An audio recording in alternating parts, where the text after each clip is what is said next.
Capítulo 31, exercício 1. Através da seção transversal de um fio de ferro com 2 mm de diâmetro passam 1 vezes 10 a 20 elétrons. Qual é a velocidade deriva desses elétrons? Bom, para resolver esse problema está faltando um detalhe, que é, na verdade, a quantidade de movimento que esses elétrons estão fazendo. O que está faltando, na verdade, é que tipo de movimento eles têm, ou a corrente elétrica, no caso, certo? Ou a densidade de corrente. Nesse caso, que acho que ele queria dizer, que quando foi traduzido, esqueceram, que passam 1 vezes 10 a 20 elétrons por segundo. A gente pode colocar isso dessa forma, mas vocês vão ver que se eu tiver a corrente ou a densidade de corrente, eu tenho condição de resolver esse problema. Aqui a ideia, como ele está dizendo qual é o número, quantidade de elétrons, o mais provável é ele dizer quanto tempo leva para esses 1 vezes 10 a 20 elétrons passarem pelo fio. Então eu vou levar em consideração por segundo, já é um dado razoável para a gente poder resolver. Na verdade, para a gente resolver esse problema, o que a gente precisa é uma relação entre densidade de corrente e velocidade de deriva, que no caso é a densidade de portadores, quantidade de portadores por unidade de volume, vezes a carga do elétron, vezes a velocidade de deriva, certo? A densidade de portadores vezes a carga do elétron me dá a densidade de carga de portadores dentro do condutor, vezes a velocidade de deriva nos dá, na verdade, a densidade de corrente, que é a quantidade de corrente por unidade de área. Bom, para isso eu preciso da densidade de portadores do ferro, que é exatamente um dado, esse é um dado do tipo de material, do tipo de condutor, certo? E da densidade de corrente, que é exatamente esse dado que estava faltando.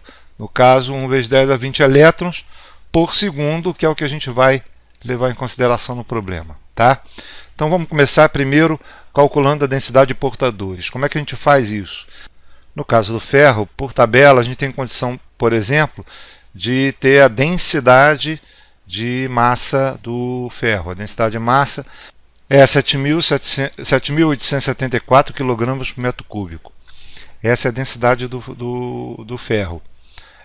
Bom, e outro dado importante também para poder calcular é a massa atômica do ferro, que é 55,847 unidades atômicas é a massa atômica do ferro.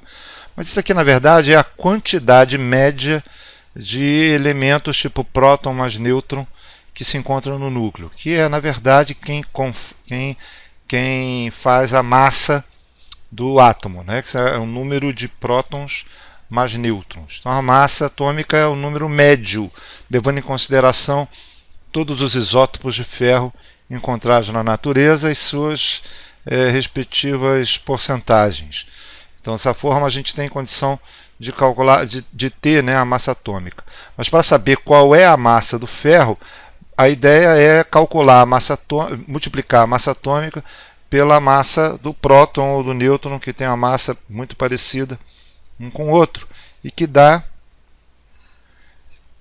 que a massa atômica vezes a massa do próton, isso é 55,847 vezes 1,6 vezes 10 a menos 27, isso dá 8,9 vezes 10 a menos 26 kg, é a massa do núcleo do ferro. Ora, se a densidade é esta, que é o número de quilogramas por metro cúbico, e cada átomo tem essa massa, se eu dividir a densidade pela massa de cada átomo, eu vou ter a densidade de átomos, certo? Que é essa exatamente o que a gente precisa. Então, no caso, a densidade de átomos é calculada, então, como 7.874 dividido por 8,9 vezes 10 a menos 26, isso é 8,8 vezes 10 a 28 átomos por metro cúbico. Isso nos dá qual é a quantidade de átomo metro cúbico no ferro, né, no elemento ferro. E dessa forma, se a gente considera que cada átomo fornece um elétron para condução, né, você tem um elétron que na verdade está na banda de condução, que vai ser movimentado, Então, o número de portadores, né, do ferro é 8,8 vezes 10 a 28 portadores por metro cúbico, que é exatamente esse Nzinho que entra aqui, certo? Então, esse cara aqui, na verdade, é o nosso Nzinho, que é o número de portadores por metro cúbico. Bem, agora está faltando só a densidade corrente. E a densidade corrente a gente calcula de cara pela corrente, onde a corrente ela é a quantidade de carga que passa por unidade de tempo.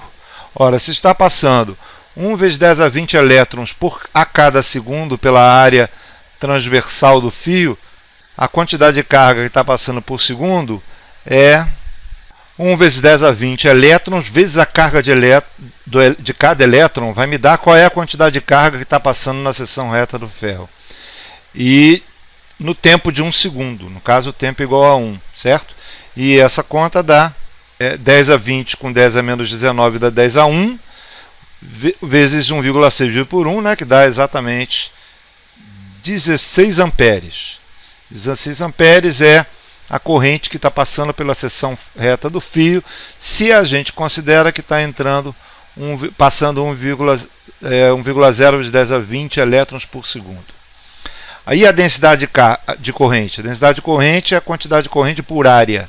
Então a corrente por área, a corrente é 16 amperes, a área é a seção reta, a seção transversal no fio de ferro com 2 milímetros de diâmetro.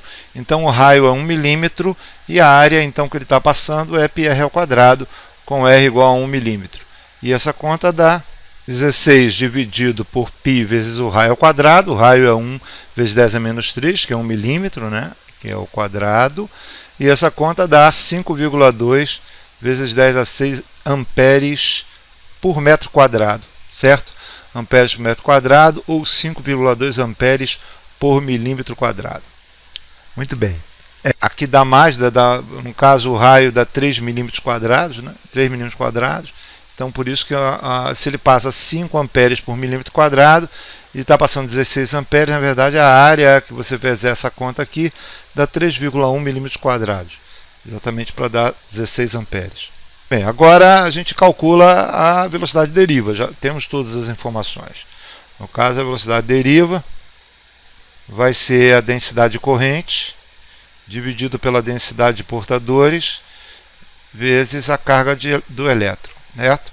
E essa conta dá 5,2 vezes 10 a 6, que é a densidade de corrente que a gente acabou de calcular, dividido por 8,8 vezes 10 a 28, que é a densidade de portadores, vezes a carga de cada elétron, cada portador, que é 1,6 vezes 10 a menos 19. E essa conta dá 3,7 vezes 10 a menos 4 metros por segundo, é a velocidade de deriva dos portadores dentro do ferro, certo? Que é 1,3 metros por hora. É a velocidade dos portadores dentro do elétron quando a corrente é de 16 amperes. Então mostra que a densidade, que no caso a velocidade, ela é muito pequena. É isso.